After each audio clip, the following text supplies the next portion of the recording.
भारत में राम रावण युद्ध नहीं हुआ लेकिन रामायण लिखी गई। भारत में महाभारत नहीं हुआ लेकिन महाभारत लिखा गया। बाबा साहब अम्बेडकर अगर अंग्रेज नहीं आता तो बाबा साहब अम्बेडकर हमें नहीं मिलते।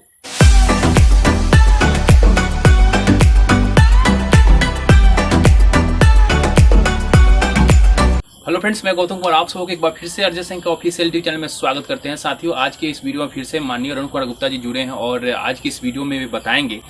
मैं अरुण कुमार गुप्ता जी से ये जानना चाहूँगा कि बहुत सारे लोगों का यह सवाल होता है, जब भी हम महापुरुषों के विचार को फैलाना चाहते हैं का प्रयास करते हैं तो एक समस्या खड़ा होता है। एक लोग सवाल करते हैं कि जिस बाबा साहब की आप बात करते हैं, जिस बाबा साहब के संविधान पे इतना गर्व करते हैं, तो आपको एक तरफ देखना चाहिए कि बाबा साहब को ब्राह्मणों ने ही पढ़ाया था, तो फिर आप लोग ब्राह्मणवाद का विरोध क्यों करते हैं? जब बाबा साहब पढ़ते नहीं तो इतना बड़ा आपको संविधान नहीं देते तो आपको बोलने का अधिकार नहीं मिलता, तो कहीं ना कहीं ब्राह्मणवाद का बड़ा योगदान है बाबा साहब को आगे बढ़ाने में। तो इसमें कितनी सच्चाई है, हमारे दर्शकों को थोड़ा बताएं।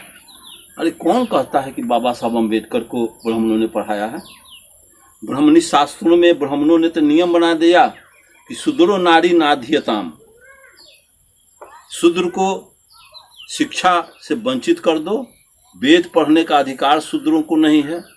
तो जब शूद्र को पढ़ने लिखने का अधिकार नहीं है, कोयरी कुम्हार कानू कलवार को ग्वार को कुर्मी को पढ़ने लिखने का अधिकार नहीं, तो इससे एक सीढ़ी और नीचे जो कोई जाति से अलग के लोग हैं, अंतज हैं, डॉक्टर अम्बेडकर अंतज कौम से, दलित कौम से आते थे, उनको तो और पढ़ने का, जब यहाँ कोयरी कुम्हार को कानू कलवार को पढ़ने नहीं दिया जाता था तो दलित को कैसे पढ़ने देगा? कौन कह दिया कि ब्रह्म ने बाबा साहब अम्बेडकर को पढ़ाए थे?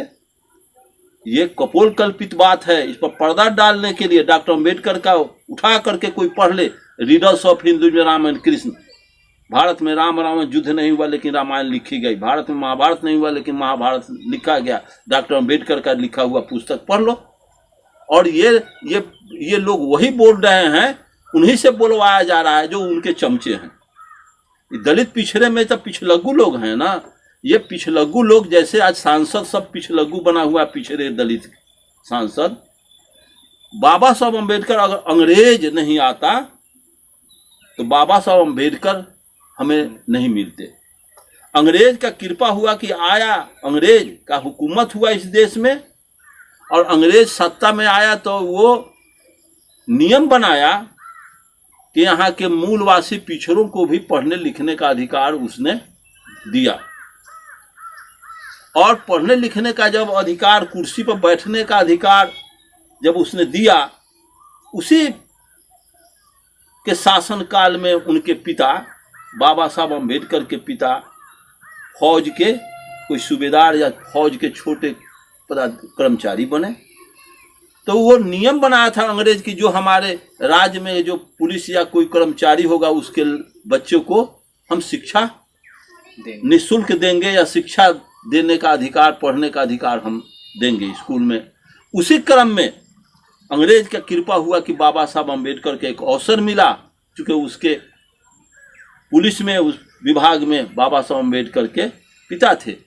इस हिसाब से वो पढ़े, और उसके बाद साहू जी महाराज के खानदान का कृपा हुआ तो उनको डोनेशन मिला, और डोनेशन से वो विदेश भी गए और इनको बहुत यातना सहना पड़ा। और उसके बाद ये शिक्षा पा करके जब कोलंबिया यूनिवर्सिटी या और यूनिवर्सिटी से जब ये आए, बहुत बड़ा शिक्षा लेकर के जब आए, तब जा कर के ये शिक्षाविद बने। और उसके बाद बाबा साहब अम्बेडकर विश्व पटल पर आ गए। विद्वता का अंतिम शिखर पर बाबा साहब अम्बेडकर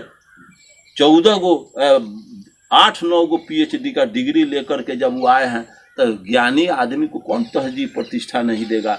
इतना बड़ा ज्ञान हासिल करने वाला बुद्ध के बाद भारत में के धरती पर डॉक्टर अम्बेडकर का इतना बड़ा विद्वान आज तक 2500 वर्ष के अंदर कोई व्यक्ति पैदा नहीं हुआ। तो साथियों, माननीय अरुण कुमार गुप्ता जी ने अच्छे तरीके से आपको समझा दिए कि ये सारी हम अर्जक शोषित मूल्यवासियों की भटकाने की साजिश है।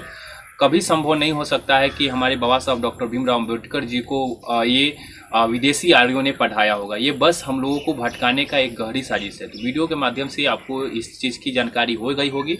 वीडियो अच्छा लगा तो वीडियो को लाइक कीजिएगा और मेरे अर्जक संघ ऑफिशियल चैनल को सब्सक्राइब कीजिएगा। जितना हो सके लोगों में शेयर कीजिएगा। जय अर्जक।